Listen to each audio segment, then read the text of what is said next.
Nation, and welcome to the show where we help you to play miniatures wargaming on a budget. It is I, Commander Cheapskate, and welcome to another edition of Commander Cheapskate Gamer Reviews, where we review various products related to the wargaming hobby. And on today's episode, we will take a look at Games Workshop's latest supplement to Necromunda, the Book of Desolation. This new supplement allows players to play games in the Underhells of Hive Secundus, and during our review, we will discuss the book's contents, provide our insights on the materials inside, and also make a judgment if this supplement is a good buy or not. And because this video will be a little bit more of a deeper dive on this one, I will put timestamps in the description box down below so that we can click and navigate to the part of the video that interests you the most. So that being said, let's go ahead and talk about the Book of Desolation. So before we go any further, just a full disclosure on this one, this is not a sponsorship video at all. I have actually not been sponsored at all by Games Workshop or by any of their subsidiaries, and this book, I actually purchased my own version of this book with my own cut money. I purchased the digital copy of it from the iBooks store, and I actually used that for my Mac, so I paid it with my own money. So because I'm buying this product, I can give my own opinion and not be swayed in any way, and give you a totally unbiased review of this content. So with that being said, you guys, first of all, let's go ahead and talk about exactly what you can find inside of the Book of Desolation. Alright, so here we are on my desktop computer, and let's go ahead and pull up our copy of Necromunda Book of Desolation. So what we're going to do is we're going to talk about the contents that's inside this book real quick as well. So as you can see here, this is a digital copy that I actually purchased with my own money, so that way I can give my honest opinion about it. So let's talk about exactly what you can find. So first of all, as you can see right over here, we actually have quite a bit of information here. The big piece for me especially, and I'm sure it's the same kind of draw for a lot of people, are the rules for the different gangs that are available in this campaign setting. So as you can see, we have some lore real quick. So I mean, I'm not going to go into the lore too much because that's not what this video is about. We're more about the rules, so we'll go and skip that part. But as you can see, they do give you a lot of information about the Spyrer Hunter party. So they talk about exactly how they play in the campaign, their territories, their different game mechanics, which we'll talk about later in this video. It also talks about the different types of Spyrer Hunters that you can actually employ, including the Spyrer Hunt Master, which is actually the new leader that's available for this gang, as well as the Carried Prime, which is actually kind of nice. And we'll talk about these a little bit more here in a second when we get further into the video. At the same time, we also have the updated rules for the Secundan Incursion gangs as well. So in case if you did not get the original Hive Secundus starter box set, the Secundan rule changes have been altered just a little bit on that one. And the reason why is because they've actually fleshed out the campaign a little bit more, and we'll talk about that as the video progresses. Same thing with Malstrain Gangs, which is a really nice addition to this as well. They actually changed the Malstrain point values to straight credit values now, and they've included special rules and all kinds of stuff. So they actually really fleshed out this gang quite considerably, in my opinion. Now, at the same time, we also have a brand new gang called the Malstrain Corrupted Gangs. It has a lot of information about that, and we'll talk about that, of course, as we go further into the video as well. That they actually fleshed out the Underhells Campaign. This is actually a much better campaign system that was actually available from the original box set. The original box set was more like a dungeon crawl type of game, kind of like Hero Quest of old. Is pretty much what that was like, but this one is actually a full campaign now with multiple players with new rules as well as campaign settings, and we'll talk about those rules later on in the video. Same thing with the Underhells campaign scenarios. There's actually 6 new scenarios with unique rules attached to them. We'll talk about those. They also give us some more rules about the Abyssal Ferryman teams, which is actually a nice little feature about that. The custom rig, which is down here below, that's actually a new vehicle that is available now for players, and we'll talk about that one specifically in a second. And of course, they give us a little bit more of an addendum about the Saar Tek Hunters, which we'll spend some time talking about that as well. They give you the new rules for the Trezor pattern sentry gun, as well as Hive Secundus gang tactics and Spyrer hunting party gang tactics. So those are available. They're like on a D66 table, which is quite nice. Unfortunately, they don't have any tactics yet for Malstrain, which I thought was kind of sad. Hopefully, they'll make Malstrain gang tactic cards for players later on. For me and my gaming group, tactic cards are not a really big thing because we don't like using them too much, just because in the past you had to buy them before they actually published them in the rule books. So, you know, we're on the fence about using tactics this time around. They, of course, give you all the references for all the new weapons, equipment, and war gear that's now available out there, so that's another huge part of this rules as well. And of course, we have some new Dramatis Personae. We have two guys for the Malstrain, 1 for the Spyrers, as well as 4 for the new Abyssal Ferryman teams, which we'll talk about later on. And this pretty much makes up the contents that you can find inside the Book of Desolation. So one of the large draws for me for this book specifically was on the rules of the new Spyrer hunting party. So this is a brand new gang that is now available to your campaigns in Necromunda. So instead of just having one individual spider fire that was actually, you know, Spyrer hunter being used in your incursion gangs, you can now have a complete gang of these guys. And they give you composition rules in order to do this. This also includes the rules for the various hunting rigs as well. So it doesn't matter if it's Jakarta or if it's going to be a Malkadon or an Oris. They give you all the rules for every single hunting rig that is available for that gang, which is kind of nice. At the same time, they also give you some rules about campaign play, for example, like basically how you use about using your territories and how you get boons from your territories. Just to give you guys a little bit of a spoiler alert, they don't really actually get anything from their territories because they're not really tied to the criminal elements of Necromunda. They're just there to get their kills and then to go back home. So they have a little bit of different rules with that. One of them, for example, is called a terror purge, is what they call it, where basically acts as downtime. They can gain experience points during downtime portions of campaigns. They could do things like remove glitches that they've gotten on their suits from the damage that they've taken, or purchase no war gear or equipment, that sort of thing, primarily for the most part. They also have a new rule system called the terror level rule, and basically as you are playing in your campaigns, you earn terror level points that you can use to get certain boons for yourself as your campaign develops. For example, one of them is called censure, for example, which means that you actually either do one of two things. Either one, you take 4 enemy fighters out of action, or you wreck their vehicles during the result of a battle, and you earn a terror point for that, for example. Or like you take out a leader or a champion was taken out of action, you get a terror level increase. And every single time you get these increases, you get different benefits for your gang. For example, if you earn anywhere between 10 to 14 terror level points, you can immediately hire a Spyrer with a total of 300 credits for their equipment, for example. So that's going to be really nice for you to get because these Spyrer hunters are actually quite pricey in terms of credits. So it'll be a nice little way to help you kind of balance out your gang that way. And it's like I said before, this is a major feature of the book that I actually purchased this book for, specifically for these rules.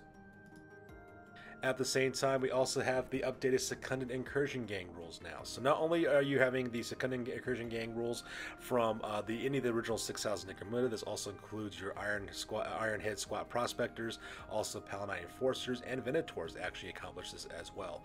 And just like we talked about earlier when we talked about the earlier video I made about the Secundan Incursion Gangs from the original box set, it's still very similar to that. You could take a Spyrer Hunter leader of your choice as your leader.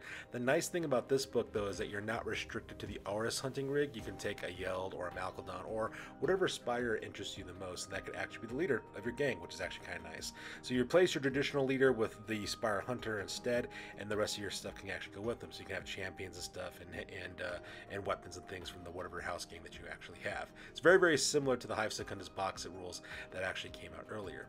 Now, unfortunately, there were no additional rules added to this booklet for the specialists of the other houses, at least not yet. The specialists I'm giving an example for are like the Saar Tek Hunters that came out for the box set that originally came out. So those kind of fighters have not been released yet for this particular rule book. Hopefully they will do something with that. I think that'd be really cool if they actually end up doing something like that. So for the most part though, this is pretty much how it is. Pretty much the same thing for the original box set. Now, something that is really nice, however, in this book is they actually flesh out the Malstrain Gangs, which is actually quite nice. Originally, in the Hive Secundus starter box set, you earn what was called Malstrain points, where you actually use that to actually recruit different fighters for your gangs for each of the scenarios, but that is no longer the case this time. This time, every single fighter has been given credit values added to their rules. They also have full fleshed out rules, like special rules and skills and everything like that for all the Gene Stealers, for example, as well as the Termites, as well as for your Brood Scum. So that part is kind of nice as well. At the same time, we have a brand new fighter that's also attached to your gang. It's called the Malstrain Coalescence, and it's basically a Gene Stealer that actually has psychic abilities. So now you have access to psychic abilities, what's known through the Malstrain Weird Powers, which is kind of nice. Now, as for can you use the other disciplines besides the Malstrain Weird Powers, that's kind of in a gray area. It doesn't really say that you can't do it, not per se, so I'm just going to leave it to your arbitrator's best discretion how they want to handle that aspect of the psychic powers from the Coalescence fighter. At the same time, Termites have actually been increased now to exotic beasts instead of actually a member of your gang now. So your leaders, as well as so that way you can get 2 of these. I believe for every 2 Gene Stealer, I believe for every Gene Stealer you get 2 of these, if I remember correctly from the rules as well. And like I said, Malstrain Weird Powers are now available to that. So you have your own unique psychic discipline associated with your gang, especially if you decide to get a Malstrain Coalescence fighter in your gang, or if you decide to become a Malstrain Corrupted gang, which we'll talk about that here in a second. At the same time, your Brood Scum now can also become specialists, which is actually quite nice as well, and kind of an upgrade for those Malstrain gangs. And as promised before, they actually give us access to what is known as the Malstrain Corrupted Gangs. Now, the Malstrain Corrupted Gangs are a little bit different. Actually, they're not a little bit different. They're actually very different from the Gene Stealer Corrupted Gangs from the Book of Ruin, alright? So first of all, any of the 6 houses are actually acceptable for this. So if you want to play one of the 6 core houses, you can do that. This also includes Bad Zone Enforcers now, so they actually mentioned by name. They can be Malstrain Corrupted Gangs, which could be kind of fun. The scariest option, in my opinion, is the Corpse Grinder Cult. That is a a terrifying option if you think about that. Imagine taking a Corpse Grinder cult gang, which is scary enough as it is, and give it Malstrain corruption. It makes it even more terrifying, which in a weird way is kind of neat. At the same time, you can also be normal Paladin enforcers with the Malstrain corrupted gang rules attached to it as well. And the way they basically handle the rules is that Malstrain gene stealers as well as coalescent fighters are considered brutes now. So you can have anywhere between 0 to 3 of these guys in your gang. You can only take one coalescent as a brute if you wanted to for that psychic ability, and you can take 2 Malstrain gene stealers or any combination thereof for your gang, which is like the best of both worlds in my opinion. In a Malstrain corrupted gang, termites are now exotic beasts for leaders and champions in this gang, so you get 2 of these if you want to, for every up to 2 of these for if you wanted to as well. At the same time, brute scum may be hired as an addition to your gang as well, which would be kind of cool, right? Like for example, if you wanted to play a bad zone enforcer gang, instead of hiring just normal scum for that way they can't use group activations, you can do brood scum instead, and they can benefit from group activations, which is actually kind of nice as well. At the same time, your leader can also be upgraded to a psyker. I believe it costs 30 extra credits to do that, and once again, you'll also have access to the weird powers from the Malstrain discipline if you wanted to include that into your gang as well. Perhaps the biggest draw for this, though, is the Underhells Campaign rules. And this is the reason why I purchased this book specifically, was for this, just because I wanted to be able to run campaigns for my gaming group. So let's go and talk about exactly what kind of things you can find in the Underhells Campaign. First of all, you start off with 1,000 credits to create your gang. Now, you might be thinking, well, Commander Cheapskate, in the original Secundan box set, you got 1,250 credits to create your gang. This is 250 credits less. Why is that? The reason why that is the case is because it kind of depends on which alliance you go with in the Underhells Campaign. There's basically 2 sides. You have the Tek Hunters and you have the Malstrain. Now, if you decide to become an Tek Hunter, what ends up happening is that you get your 1,000 base credits, but you also get what's called an Abyssal Ferryman team that actually joins you for 2/3 of the campaign. These guys are basically adventurers, smugglers, thieves, and pirates who just kind of travel between the Dustwall to Hive Secundus, illegally transporting people, goods, and supplies back and forth between them. So these guys kind of act like the old alliance system from High Primus, kind of like if you were to make an alliance with the Water Guild, for example, or a criminal alliance with like the coal traders. That's basically how these guys operate. And you get one of these teams with a vehicle, by the way, for free added to your gang. So that's the reason why you only get 1,000 credits to start off your gang. The other side, you have the Malstrain, and when you become a Malstrain gang, Malstrain or Malstrain Corrupted Gang, you get plus 400 credits to add to your roster to purchase for crew, vehicles, as well as fighters in the mounted condition. So it's kind of like the Ash Waste in that way, where you get that little extra bump to your credit starting credit allowance to kind of help you out. That's the reason why you start off at 1,000 credits, because you got a lot of additional things being added to your gang automatically as well. At the same time, there's a new game mechanic called the Roaming Horrors table, where you as a Malstrain player can either add one or take away one from that table, determine what kind of roaming horrors are out there in the campaign. But we'll talk about that a little bit more in detail when we actually get to that section. At the same time, you have what's known as Madness as well as Desolation rules. This is a brand new game mechanic that's actually available now for your campaigns of the Underhells, and they actually have a huge impact on what ends up happening for your fighters. For example, there's one for the Madness rules called Ghosts of the Dead, which basically means that if you're an Tek affiliated gang, you must also pass a willpower test if you get broken, otherwise you suffer the insane condition, for example. Malstrain guys simply add a -1 modifier to their nerve tests as an example of that. At the same time, we also have the Desolation game mechanics. Things like limited trade, for example. So like if you're an Hunter, you actually cannot access your gang equipment list or add additional models after creation. All items from the trading post, for example, suffer another 2 rarity for their rarity values, for example. Or if you're a Malstrain gang is under the limited trade ability, what ends up happening is that you can't access your gang equipment lists or add models either, and that rare and illegal ratings are actually increased by 6 points, for example. So you have something like that as well. You also have the Dune Darkness rules as well. This, for those of you guys who are veterans of the Ash Waste campaign, you guys are very familiar with this. Basically limits the visibility from 18 to 12 to 9 inches, kind of depending on the environment you're fighting in as well. Now, when it comes to the campaign, you do actually have 3 phases in the campaign that you're actually playing on. You have the Incursion campaign, the Delving campaign, as well as the survival phases of the of the different levels of the Underhells campaigns, and basically have different bonuses and modifiers to what ends up happening each time you go down a different level. Now, it should be mentioned that there is a down phase for every step along the way. So after the incursion phase, for example, you go into downtime, and just like downtime, as always, you get credits to recruit new fighters. If any of your juvies have actually gotten 3 or more advancements, they get promoted, you know, that kind of thing. The typical thing we usually see with downtime as well. Another huge difference, though, is your territories this time around, and the reason why is because you're not actually fighting for territories per se. Depending on what level you're in, whether you're in the incursion level or the survival level, you have a set number of territories in each level, and you roll a d6 to figure out which one you get, and of course they have the associated boons. For example, if you're in the dead zone, which is kind of like the top level, you have what's called a hidden holdfast. What that means, you earn 2d6 times 10 credits for the territory when collecting income. At the same time, the gang that controls that territory can also recruit D3 fighters, get the infiltrate skill for the duration of the battle, for example. So that's something you would get there. Another one, for example, is like Gutted Rig, which is in the Secundan Abyss. You earn D6 times 10 credits. At the same time, you may add D6 times 10 credits worth of equipment from your game equipment list to your stash for free. So these are all different things that you can get per territory. Now, of course, as time goes on, you could also develop what is known as exploration points. That's also a new game mechanic that's available for you to use as well, which basically means that if you get so many points for exploring things and traveling throughout the different levels of Necromunda, you could actually get the sorry, not Necromunda, of Hive Primate, of Hive Secundus. You could actually trade in those points for different things and get different boons added to your gang. Things like, for example, if you get enough exploration points, you could do things like spend 6 of those points to gain an additional territory. So instead of having 1 territory, you have 2 now, which is an example of that. So this is some of the game mechanics we're seeing in the campaign. Another one, of course, is we have what's known as the Roaming Horrors table now. So it's kind of like in this Lovecraftian kind of D&D style of gaming, where every single time you go to a different scenario, you actually might run into some additional things that you might have to fight against. For example, if you're in the dead zone, you roll a D66, let's say you roll like an 11, D3 Malstrain Termites are now on the tabletop. And there's actually an AI system built into it called the Horror Nature, where basically they attack or walk away or whatever the situation may be, depending on who's controlling those fighters as well.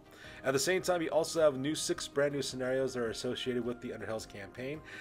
3 of them will include vehicles. That way you can include vehicles in 3 of these campaigns and include mounted fighters. And in 3 of them you cannot include mounted fighters and vehicles. So just plan accordingly for that, just in case you run into that kind of situation. You also have the data crystals ability now that's also unlocked in this campaign setting now. In the original box set, what you'd do is you'd actually trade in your data crystals for archaeo loot, so that way you can kind of improve your gang as time goes on. That is no longer available, at least from my initial reading of this book, where you actually can't do that anymore with archaeo loot. So you really can't do that anymore. But you can do things instead to like trading your crystals, for example, for like extra credits, for example, or if you want to actually do things like increase your experience or increase your skills, that sort of thing. So that's how they're basically used nowadays. So a brand new mechanic that is now available to this is known as the Abyssal Ferryman teams. So like I mentioned before, these guys are supposed to be like the smugglers and thieves and pirates that kind of transport goods and people outside of Hive Secundus past the Dust Wall and back again. And if you are a archaeotech hunting group, you actually get one of these Abyssal Ferry teams automatically to your gang. Think of these guys as kind of like the old entourages you would get, the delegations you would get from the Alliance system. So like, for example, if you were part of the Water Alliance, Alliance of the Water Guild, for example, you would get the siphoning delegation. Those 3 fighters would fight for your gang. Same kind of thing ends up happening with the Abyssal Ferryman in this situation. Basically, you have 3 types of fighters. You have what's called the Skipper, which is kind of like the leader of this group. You have a Rig Hand, which is kind of like the champion of the group. And then you have the Steerman, which is the actual vehicle operator on this one. And you could actually choose their different stats. Actually, they have different stats associated to them. I believe you have 3 different stats you could choose for the Ferryman Skipper, 3 for the Ferryman Rig Hand, and you only get the 1 for the Steersman because he's just a vehicle crew member as well. And you could choose which of these stats you want to use depending on your play style. Or, if you want to, they actually have 4 brand new Dramatis Personae in this book, which are Abyssal Ferrymen. You can use those guys as members of your crew if you wanted to as well. At the same time, you also could choose what's known as an enclave, for example. An enclave is basically just a different play style or facet of what they actually do. An example of this would be known as the Explorers. If you decide to go the Explorer Enclave, they have a special rule attached to them called New Horizons, which means that at the end of each cycle, this Abyssal Ferryman team is in the play of the gang can add D3 exploration points to your gang's total, for example. Makes the things a little bit easier for you as you go through the campaign. When it comes to actually creating your fighters, your skipper gets 140 credits to actually purchase weapons and gear. Your rig hand gets 100 credits to use to buy weapons and war gear. And then, of course, you have your steerman, who actually gets 150, who gets a custom rig, which is a brand new vehicle that's now available in Necromunda, with 150 credits to purchase vehicle gear for that vehicle. Now, the custom rig is actually an alternative, custom vehicle alternative for the Cargo 8 Ridge Hauler. One of the problems that you ran into the Ashways is that a lot of people did not like the Cargo 8 Ridge Hauler because there was nothing that could actually fight against the Cargo 8 Ridge Hauler all that easily besides another one. Well, in order to solve this problem, you have what's known as the custom rig. It costs you 205 credits if you want to buy one. And it's got movement characteristics of 7. It's got toughness of 8 for the front, 8 for the side, 7 for the rear. It's got 5 hit points, 7+ for handling. It's got a 4+ for save. It's got the jury rig special rule attached to it, as all vehicle customs do. You can actually choose whether you want it to have wheeled or tracked, so you do have that. It also comes with 2 weapon hard points. Standard, you can get 4 body, 4 drive, as well as 4 engine upgrades. And of course, in the book, they give you the different things you can get. Things, for example, you can get for our transport cages or transport beds. For the body upgrades, you could also get up to 2 more additional weapon points. You could get things like tire claws, redundant drive systems, gliss injectors, nitro burners, heavy stubbers, mining lasers, grenade launchers, long lasses, auto guns, last guns, body spikes, you know, pretty much just boilerplate vehicle stuff that you can get for your custom rig if you want to do so. And if you are an Saar Tek Hunter Alliance gang, your steerman automatically comes with one of these, and then plus 150 credits to outfit it any way that you want to. So that's kind of a nice little addition to that. Now let's talk about the Saar Tek Hunters. These guys are kind of like in a strange situation, and the reason why they're a bit of a strange situation is because before, when you would make it a Secundan Incursion gang, based on the original box set rules, these Tech Hunters were very important for you, because what they would do is they would have immediate impact on how the gameplay works. For example, if you got a guy who got a critical injury, for example, you couldn't use rogue dogs before, so you had to use your biotechnicist in order to save your fighters in case they got a critical injury. Or you had your augur tech, which is the only guy that could trade data crystals for archeo loot, things of that nature. And I'm not seeing those same rules in this edition of the Book of Desolation, so I'm not sure if those rules still apply to a Saar Tek Hunter or not. So I'm not sure if the specialist rules actually apply. Now, you do have limits on what kind of weapons and equipment you can take as a Saar Tek Hunter. For example, the owl specs can only be taken by the augur spec for augur tech, for example. So if you want to get that piece of equipment, you can only have one of those guys do it. But as for the other rules, it's not really stated, so I'm not really sure how that would be handled. I guess it would come down to the judgment of your arbitrator now. They still have the same access to weapons and war gear as before, but are they as important as they used to be as opposed to the starting box set? That's kind of up to debate, but you know, that's a topic we can explore at a later time in depth. So once again, they do have tactics cards for the Hive Secundus gang tactics, so I guess that's just for general tactics for anybody who's in Hive Secundus. They also have tactic tables for your Spyrer hunters as well, so until those tactic cards get out, or if you don't want to buy those tactic cards because you're a cheapskate like me, you can just look at the D66 table that they provide inside the rulebook for that as well. Oddly enough, they haven't provided anything for Malstrain yet. I'm not sure if that's because they just haven't came up with the rules for that yet or not, so if you're a Malstrain Corrupted Gang or a Malstrain Gang, you have no tactics as of yet, which is, you know, kind of weird because you think you'd roll that out with this product. But anyways, c'est la vie. The last thing we're going to talk about real quick are some Dramatis Personae that are now available to your games of Necromunda. There's actually not all that much to be said about this. I'm not going to spend too much time on these individual fighters, just because I plan on making videos about these guys later on in the future. But just to suffice to say, you have 2 Malstrain Dramatis Personae, you have 4 Abyssal Ferryman Dramatis Personae, and you also have Lady Hera. She also returns, but this time, instead of just being a normal noble from above, she's actually a Spyrer now. So she's got a Spyrer hunting rig that's got 4 arms and a lot of cool rules attached to that as well. So if you're interested in the new Dramatis Personae systems, they have them available for you to use in your gangs. So in conclusion, I think this is an excellent resource for Hive Secundus campaigns. I always felt that the starting rulebook was actually kind of lackluster in the way they handled the Underhells campaign. I was actually kind of underwhelmed by that. But with this new book being established, there's actually much more rules attached to it, much more in-depth rules, and a lot more game mechanics that are very exciting to explore the Underhells of Necromunda. And actually, it's an appropriate name for it because you got roaming horrors, you got eldritch type of horror type game mechanics where people go insane. I mean, it's really neat. A lot of cool challenges and a lot of neat mechanics to be used in your future campaign, so I think that's really great.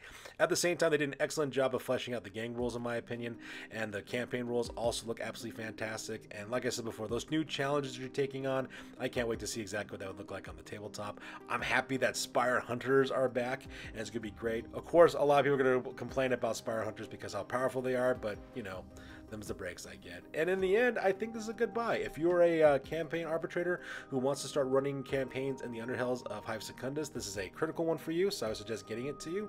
If you're just starting out in Necromunda and you want to know if you should get this supplement or not, I would ask if you want to play in Hive Secundus or not, or if you want to stay in Hive Primus. If you want to play in Hive Secundus, then by all means get this product.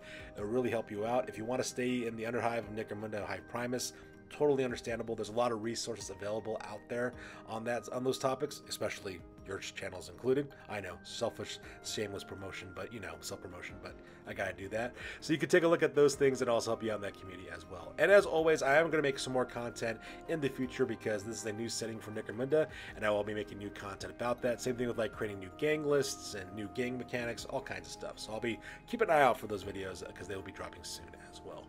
So that's good for this, guys. As always, please feel free to like, comment, and or subscribe. Your guys' input is invaluable to us as always. Also check us out on Facebook, Instagram, as well as blogger.com for all the latest greatest hobby news related to this channel. That's good for this week, guys. I will catch you guys next one. Peace out and stay classy.